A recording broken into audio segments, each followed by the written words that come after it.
여호수아 14장입니다. 14장 1절부터 15절 마지막 절까지입니다. 이제 이 14장부터 19장까지는 가나안 땅 서쪽에 대한 분배입니다. 1절로 5절 말씀 그리고 6절 이하 15절까지 오늘 본문은 둘로 나눠지죠. 6절서부터 15장 마지막 절까지는 유다 지파에 대한 이야기가 나와요.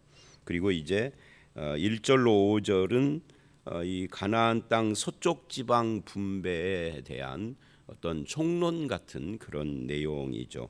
근데 여기서 우리가 좀 주목해야 할 것들이 있습니다. 1절 5절에서 여기에 보면은 이것은 하고 이스라엘 자손이 가나안 땅에서 받은 기업 곧 제사장 엘르아슬과 눈의 아들 여호수아가 이스라엘 자손 지파의 족장들에게 분배한 것이다.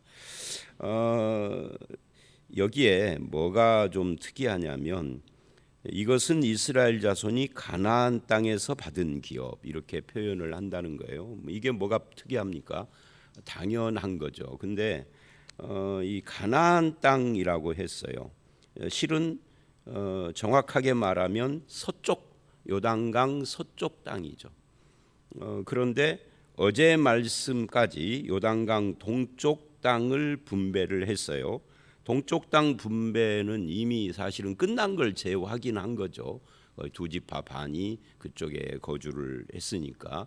근데 그래 놓고 오늘 이 14장부터 가나안 땅 분배를 한다.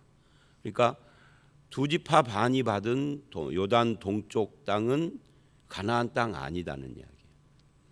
가나안 땅을 지금 이제 분배한다. 기업으로 준다라고 한다는 것이 상당히 특이한 그런 표현이다라고 할 수가 있고 이 부분에 대해서는 제가 동쪽 땅 이야기를 할 때 길게 설명을 했었기 때문에 오늘은 약하도록 하겠습니다. 그래서 이제 두 지파 반 지파 이야기를 할 텐데 이제부터 이거를 또 이렇게 이야기를 합니다. 제사장 엘르아살 그 다음에 여호수아와 이스라엘 자손 지파의 족장들이 세 그룹이죠. 제사장, 여호수아, 족장들이 이걸 이제 분배를 했다라고 말을 하는데 2절에 그 분배는 이 세 사람이 한 것이 아니라 2절 여호와께서 모세에게 명령하신 대로 제비 뽑아서 분배를 했다. 그러니까 이 세 그룹의 사람들이 모여서 여기서부터 여기까지는 네가 갖고 여기서부터 여기까지는 네가 갖고 이런 식으로 한 것이 아니라 제비를 뽑았는데 그게 여호와께서 명령하신 대로. 그래서 여호와께서 명령하신 대로라는 말을 5절에 다시 또 해요. 이스라엘 자손이 여호와께서 모세에게 명령하신 것과 같이 그 땅을 나누었다.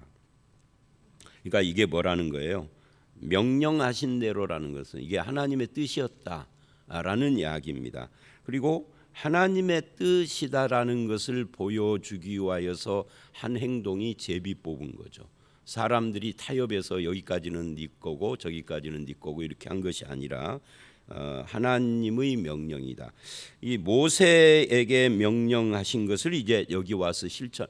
모세는 가나안 땅 들어오기 전이었으니까 가나안 땅 들어와서 그대로 했는데 모세가 이렇게 땅을 나눴는데 제비를 뽑아서 또 그대로 했다라는 이야기가 이게 좀 잘 이해가 안 되기는 하죠. 근데 이게 하나님의 뜻이었다라고 해요. 모세가 언제 그랬느냐 하면은 이제 민수기 33장을 보면은 이제 모세가 그렇게 했어요. 그리고 이 2절 3절을 보면 이는 두 지파와 반 지파의 기업은 모세가 요단 저쪽에서 주었으며 그러니까 여기서 이는이라는 말은 2절에서 여호와께서 명령하신 대로 제비 뽑아서 9지파와 반 지파 므낫세가 반으로 나눠져서 므낫세 지파의 반은 동쪽에 그리고 반은 서쪽 이렇게 머물게 됐죠. 그래서 이 9지파와 반지파에게 준 이유는 2지파와 반지파는 동쪽에 떨어졌기 때문에 그랬다라는 이야기를 해요. 그리고 이게 또 갑자기 3절을 보면 레위 자손에게는 그래요. 레위 자손에게는 그들 가운데서 기업을 주지 아니하였다. 그러니까 레위에 대한 언급을 어제도 계속 그 13장에서 계속 했었는데 여기서 또다시 레위를 언급을 또 한 거예요. 그러니까 2지파와 반지파에게는 주었지만 레위 자손에게는 주지 않았고, 또 9지파와 반지파에도 주었지만 레위 자손에게는 주지 않았다. 그러니까 동쪽이든 서쪽이든 레위 자손에게는 기업이 없다라고 말을 하는데, 이게 왜 특이하냐면 어제 했던 말을 또 하기 때문에 특이한 것이 아니라, 그런데 여기서 잘 보면 그 2지파와 반지파라고 할 때 이 반지파가 므낫세가 반으로 나누었거든요. 근데 므낫세는 원래 누구냐면 요셉 지파예요. 근데 요셉이 한 사람인데 한 몫을 받아야 하는데 요셉의 공을 인정을 하셔서 요셉은 에브라임과 므낫세 둘로 나눠서 남들보다 배를 준 거예요. 그러니까 하나 받을 걸 둘을 받은 거나 마찬가지죠. 에브라임, 므낫세 이렇게. 그리고 이 므낫세는 또 반으로 나눠져서 동쪽에서도 받고 서쪽에서도 받았으니까, 그러니까 이 에브라임과 므낫세를 합하면 요셉인데 요셉은 남들보다 2배가 아니라 2배보다 더 받은 거예요. 그리고 이걸 가나안 땅에서 지도를 놓고 이 12지파가 분배받은 땅의 크기를 놓고 보면 이게 2배 정도가 아니에요. 에브라임과 므낫세가 받은 이 서쪽에서 받은 땅과 동쪽에서 받은 땅을 합해 놓고 보면 다른 지파들, 유다를 뺀 나머지 지파들에 비해서 이게 2배가 아니라 3배, 4배 막 이렇게 크다고요. 그렇게 많은 땅을 이 요셉 지파가 받은 거예요. 그런데 그 이야기를 하면서 레위 지파는 아무것도 주지 않았다. 이 표현이 안 받았다가 아니라 아무것도 주지 않았다. 똑같은 내용이지만 그렇게 표현을 하고 있다 하는 거예요.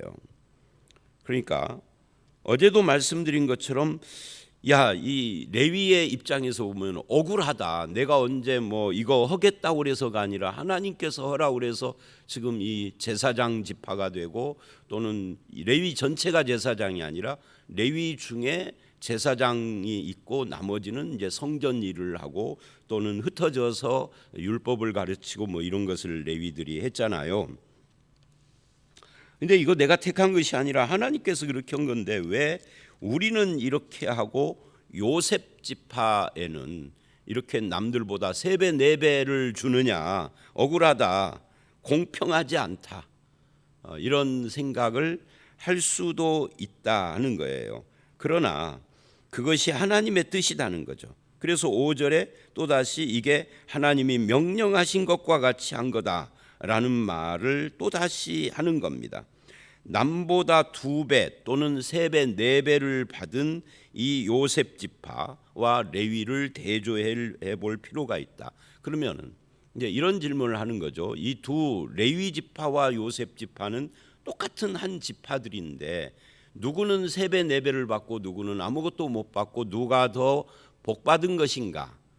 누가 축복받은 사람인가 하는 질문을 해볼 필요가 있어요. 얼른 생각하기에는 요셉 지파는 둘로 쪼개져서 받았으니까 일단 2배고 출발을, 그리고 땅덩어리를 놓고 보면 3배, 4배인데 이 요셉 지파가 복받았다. 그래서 우리가 좋아하는 복음송 중에 하나가 담장 너머로 뻗은 하고, 야곱이 창세기에서 요셉에게 축복했던 그 구절을 되게 좋아하죠. 담장 너머로 뻗어서 하늘의 복 땅에 기름진 복 다 받은 요셉, 그렇게 우리는 생각을 하고 이게 복받은 지파구나.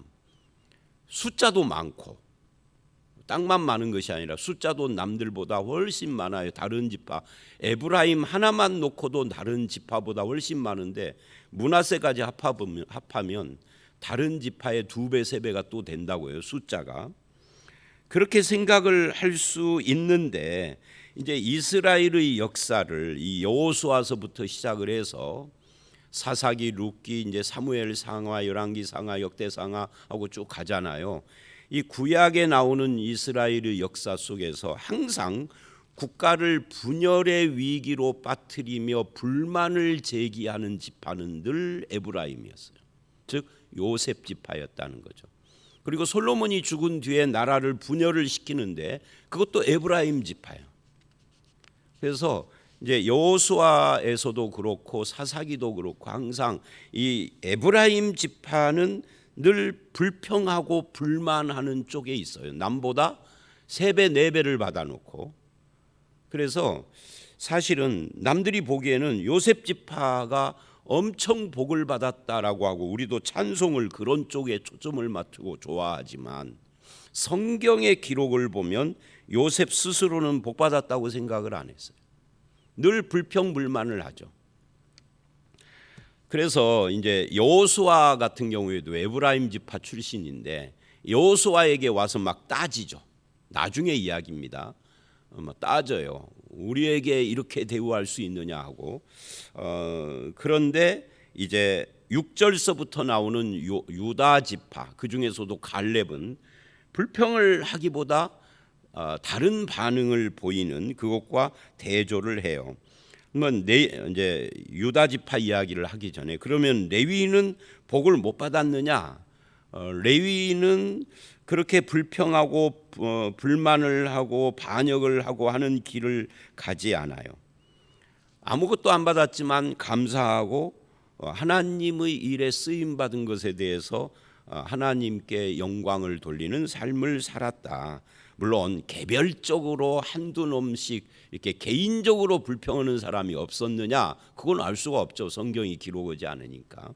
어쨌든 그런 것을 이 본문에서 우리는 보게 됩니다. 물론 민수기를 보면 레위 중에서도 못난 놈들이 나와서 반역을 하기도 했어요. 고라처럼. 그런데 이제 이 가나안 땅 분배 이후 이스라엘의 역사 속에서는 그렇다라는 것을 우리는 알 수가 있고 그 다음에 6절을 보면 그때 그래요. 그때라는 말은 바로 그렇게 분배를 할 때를 말하는 거죠. 유다 자손이 길갈에 있는 여호수아에게 나오고 그 중에 그니스 사람 여분네의 아들 갈렙이 여호수아에게 말을 했습니다. 가데스 바네아에서 45년쯤 전에 있었던 그 12정탐꾼 이야기를 하는데 그 12정탐꾼 이야기를 하기 전에 먼저 여기서 그니스 사람 또는 뭐 그나스 사람이라고도 해요. 이 그니스 사람 여분네의 아들이라는 이 표현을 우리가 봐야 할 필요가 있습니다. 이 갈렙은 그니스 사람이에요. 그니스 사람이 뭐예요? 이방인이라는 거예요. 이스라엘 원래의 사람, 원래 12지파에 속한 사람이 아닌데 그니스 사람인데 유다 지파에 속하게 된 거죠.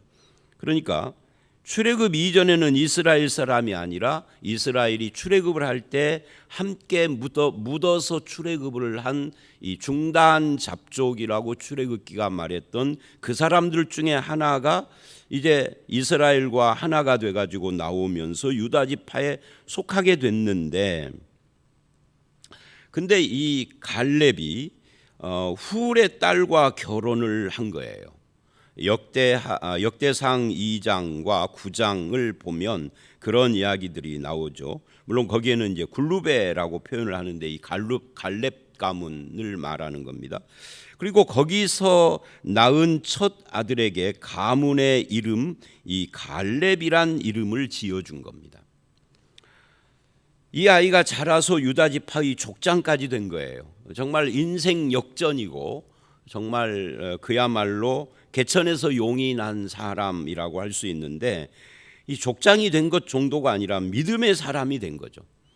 출애굽을 하고 40년 동안 광야 생활에서 다 죽었는데 살아난 두 사람 여호수아와 갈렙, 그 중에 이 갈렙이 있었다라는 이야기예요. 이렇게 이방인 출신, 요즘 한국으로 말하면 다문화 가족 출신인데도 이스라엘의 대표적인 믿음의 두 기둥 중에 하나가 되었다라는 것은 굉장히 중요하고, 하나님에게는 혈통이 중요하지 않다.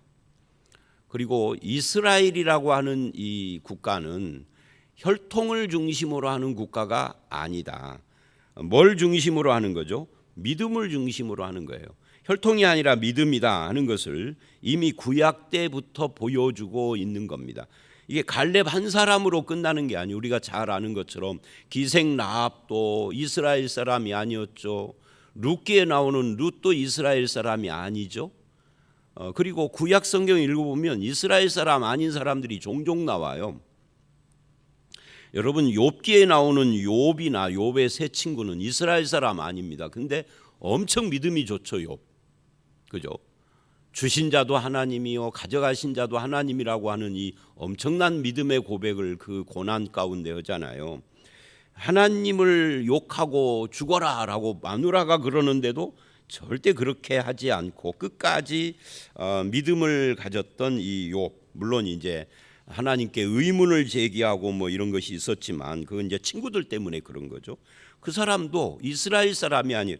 성경에 기록되어 있으니까 구약에 이스라엘이다라고 착각을 하게 되는데 이스라엘 사람이 아닙니다. 동방 사람이라고 욥기에 나와 있어요. 세 친구도 마찬가지죠. 이 엘리후도 마찬가지입니다. 그래서 우리에게는 혈통주의라는 것이 없어야 합니다. 더군다나 신약으로 들어오면 이 복음은 이스라엘이라고 하는 지역주의가 아니라 세계주의, 전 세계 모든 민족을 향하여서 열려 있는 것이고, 그래서 우리가 예수를 믿고 구원받은 거예요. 그런데 한국인들 중에 가끔 이 한국 기독교 역사 속에서 보면은 동방의 예루살렘, 우리나라를 그렇게 부르면서 마치 우리나라가 혈통적으로 하나님께 택함받은 민족인 것처럼 떠드는 사람들이 계속 있어 왔고 지금도 있어요. 그래서 뭐 우리가 뭐 12지파 중에 단지파가 와가지고 단군이 됐다, 뭐 이런 말도 안 되는 헛소리 하는 사람도 있고, 단지파와 단군의 단자가 같으니까 말도 안 되는 이야기를 하는 그런 사람들이 생기는 것은 이게 순혈주의 때문에 그러는 겁니다. 근데 교회는 구약에서부터 이미 혈통주의가 아니에요. 순혈주의가 아니에요. 혈통과 이 순혈을 강조를 하면 결국은 기득권 세력이 되어지는 거죠. 하나님은 우리에게 믿음을 요구하고, 믿음 안에서는 혈통을 뛰어넘는 겁니다. 지역을 뛰어넘고요. 혈통 지역 출신을 뛰어넘는 것이 교회고 하나님이다 하는 것을 이 갈렙이 우리에게 보여줘요. 그리고 이제 갈렙이 7절서부터 자기 이야기를 합니다. 나이 40세의 정탐꾼으로 성실한 마음으로 보고를 했다. 이 성실한 마음이 전심, 훌하트, 나누어지지 않는 마음이에요. 한 마음이라는 뜻이죠.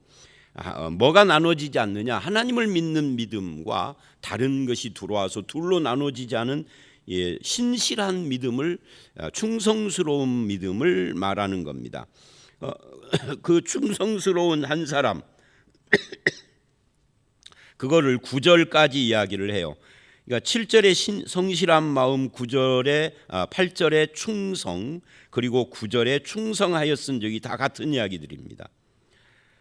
이 80, 그런데 이제 10절을 보면 이제 내 나이가 85세인데 85세에도 이 갈렙은 14절을 보면 온전히 쫓았다. 하나님을 온전히 쫓았다. 그래서 오늘 이 6절로 15절 말씀은 성실, 충성, 온전이라는 단어로 설명할 수가 있어요. 믿음의 신실함인 거죠. 믿음은 신실하고 충성스럽고 온전한 그런 삶을 우리에게 요구를 하는 것이고, 그것이 믿음입니다. 뒤집어졌다, 일어났다, 뭐 손바닥을 뒤집었다 젖혔다를 계속하는 그런 사람이 아니다는 거죠. 뜨거워졌다 식어졌다 그런 것도 아니고요. 믿음은 갑자기 불쑥 생기는 것이 아니라 몇십 년을 놓고 이 믿음이 계속해서 자라가는 거죠. 그 다음에 다시 8절을 보면 내 형제들은 백성의 간담을 높게 하였으나, 이 무슨 말이냐면 말하자면 하나님을 믿지 않고 와서 이렇게 불안한 말을 계속 불신의 마음을 쏟아놓아서 그래서 사람의 마음을 녹게 했다, 불안하게 만들었다. 그리고 불평하고 울고 난리를 쳤잖아요, 가데스 바네아에서. 그래서 믿음은 사람들 12 중에 10명이 불신에 빠지고 2명만 믿음을 가졌는데, 다수결로 하면은 이 2명도 10사람에게 합류를 해야 하는 거죠. 그게 민주주의죠. 그런데 믿음은 다른 사람들의 의견을 쫓아서 따라가는, 움직이는 민주주의가 아니라 하나님을 쫓아가는 충성이다. 그걸 우리는 알아야 합니다. 교회를 움직이는 원리가 가능하면 민주적이어야 하지만, 그러나 어떤 경우에는 그렇지 않다, 어떤 경우에는 하나님의 뜻을 쫓아야 한다라는 것을 이 갈렙과 여호수아가 우리에게 보여줍니다. 그래서 10절 하나님께서 모세를 통해서 그날에, 이 9절을 보면 그날에 그러죠. 그날에 네가 발로 밟는 땅을 기업이 되게 하겠다라고 약속한 말씀을 믿고 갈렙은 뭐 했다는 거예요? 85세까지 45년을 침묵을 했다는 거예요. 여러분, 45년 동안 자기 지분을 요구하지 않고 침묵을 했던 갈렙 대단하지 않습니까? 그러다가 85세가 돼가지고 이제 땅을 분배할 때 드디어 말을 하는 겁니다. 45년 동안 아무 말을 하지 않고 있다가 45년 동안 아무 말도 하지 않는 그 세월은 그냥 보낸 세월이 아니라 어떤 세월이에요? 가슴에 하나님이 약속하신 말씀을 간직하고 산 세월이죠. 그러다가 때가 오니까 하나님이 약속한 말씀을, 자기 생각을 주장하는 게 아니에요. 자기 이익을 주장하는 게 아니라 하나님의 약속의 말씀을 주장을 하는 겁니다. 이게 어른이죠. 이 시대의 어른, 누군가 오랜 세월 가슴에 간직했던 믿음을 증명하는, 그것도 85년을 이 가슴에 간직해서 하나님이 네가 밟는 땅 다 주겠다고 그랬으니까 에브라임이나 므낫세처럼 좋은 땅 차지하고 넓은 땅 차지하려고 해도 주어야 하는 거예요. 하나님이 약속한 거니까. 그런데 헤브론이라고 하는 가장 험한 곳, 험지를 요구를 해요. 이 산지죠. 이 산지를 내게 주소서 그러잖아요. 그게 12절이죠. 여호와께서 말씀하신 이 산지, 사실은 하나님께서 이 산지를 주겠다가 아니라 네가 땅 밟는 땅을 주겠다 그랬거든요. 그런데 이 성읍들은 크고 견고하다, 말하자면 정복하기가 어려워. 이미 정복한 땅을 달라가 아니라 미정복지를 달라 해요. 그러니까 이 갈렙이 대단한 사람인 겁니다. 지금 45년을 간직한 그 믿음을 지금 이렇게 표현을 해요. 자기에게 좋은 것 달라고가 아니라 이 산지를, 그것도 미정복지를 달라고. 45년 만에 첫 마디가 그거예요. 그래서 믿음을 증명을 했다. 세월을 따라서 생각이 바뀌거나 욕심이 차오른 것이 아니다 하는 것을 보여주고, 믿음의 성실함으로 살아왔던 사람이라 하는 것을 증명을 이렇게 하는 거죠. 11, 12절 85세라는 말을 다시 보시면, 여러분 85세면 지금 우리나라 나이로는 돌아가실 때를 이제 코앞에 둔 거잖아요. 95세까지 사셨다면 장수했다 그래요. 요즘도. 그럼 85세는 10년밖에 안 남은 거예요. 그런데도 그 믿음이 푸르른 믿음이다. 젊은 믿음이다. 85세인데 생각이 젊어요. 믿음이 젊어요. 기득권을 주장하지 않고, 그리고 미정복지를 내놓으라고 하고 평지가 아니라 이산지를 달라고 하고 거기는 안악자손이 거하는 곳인데 여러분 안악자손이 뭐예요? 이 안악자손이 민수기를 보면 12정탐꾼이 갔다가 돌아와서 보고를 하고 돌아올 때 우리가 안악자손 거인을 봤다 하는데 45년 만에 지금 이 갈렙이 그 10사람이 불평불만 불신에 빠졌던 그 안악자손이 거하는 곳 놔달라 그러는 거예요. 내가 가서 정복하겠다. 그거 아무것도 아니고 메뚜기, 우리가 그들 보기에 메뚜기 같았다라고 불평불신했던 그 사람들이 틀렸고 우리가 하나님이 함께하면은 우리의 밥이라라고 했던 여호수아와 갈렙의 말이 맞았다라는 것을 내가 증명하겠다 그 말이거든요. 안악자손이 거하는 곳, 하나님께서 함께 하시면 내가 쫓아내리라라고 그렇게 고백을 합니다. 이게 믿음이죠. 그래서 13절로 15절 그곳이 어디냐? 헤브론 산지다. 안악자손 거인들이 사는 곳. 갈렙은 이방 출신이지만 아브라함이 샀던 그 막벨라 굴, 여러분 막벨라 굴 아시죠? 막벨라 굴이 있는 곳, 거기가 바로 이 헤브론 산지예요.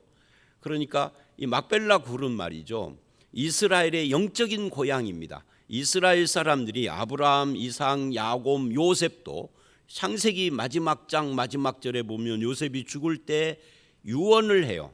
너희가 하나님의 인도로 이 땅을 떠나면 내 해골을 메고 올라가서 거기에 창세기 50장에는 막벨라 굴이라는 표현이 안 나오지만 그 가나안 땅으로 메고 올라가라. 거기가 어디냐면 바로 막벨라 굴. 조상이 묻힌 곳에 나도 함께 묻히는 거죠. 영적 고향. 근데 이방인 출신인 갈렙이 그 땅을 요구합니다. 믿음인 거죠. 무엇이 이런 믿음의 사람이 되게 했을까? 그 가슴에 있었던 말씀 6절, 9절, 10절, 12절. 그 다음에 두 번째는 성실하고 충성스럽고 신실하고 온전한 마음 7절, 8절, 9절, 14절. 그렇게 해서 결론이 이렇게 믿음 있고 존경받는 멋있는 노인네로 늙어갔다. 이 노인 갈렙은 한마디로 침묵할 때를 알고 주장할 것을 알았다. 침묵을 45년 했고 주장을 할 때는 좋은 땅이 아니라 이 산지를 달라고 하는 그리고 평생을 2인자의 자리에, 2인자도 아니죠, 엑스트라의 자리에 머물러 있어도 그걸 감당한 그런 사람이었다. 자, 그래서 오늘 말씀을 마무리합니다. 에브라임과 므낫세 그리고 요셉은 누가 더 복된 사람인가? 믿음의 삶을 사는 사람이 복된 겁니다. 유다 지파의 갈렙은 그니스 사람이지만 믿음으로 조상의 영적 고향인 이 헤브론을 요구하는 것으로 45년을 침묵하고 믿음을 지켜온 그런 노인이었음을 우리가 보고 우리도 본받는 길을 걸어가야 할 필요가 있다 하는 교훈을 받습니다. 저와 여러분의 삶이 믿음에 충성스럽고 신실한 삶이 되시기를 주의 이름으로 축원합니다. 함께 기도하겠습니다. 하나님 아버지, 남들보다 많은 것을 차지한 에브라임과 므낫세가 복된 것이 아니라 아무것도 받지 않았으나 하나님이 그들의 기업이 돼서 아버지 하나님 주의 일을 감당할 수 있었던 레위가 복됐다 하는 것을 우리가 봤고, 또한 침묵을 하고 45년을 견뎠지만 45년 만에 이 산지를 달라고 하는 갈렙이 믿음의 사람이었던 것을 봤습니다. 우리도 신실하고 충성스럽고 온전한 믿음의 사람으로 늙어갈 수 있도록 우리와 함께 하시고 우리의 오고 오는 후손들에게도 동일한 믿음을 주셔서 하나님과 함께 동행하는 우리의 가문이 되게 하시고 교회가 되게 하여 주시옵소서. 예수님 이름으로 기도드려 싸움나이다. 아멘.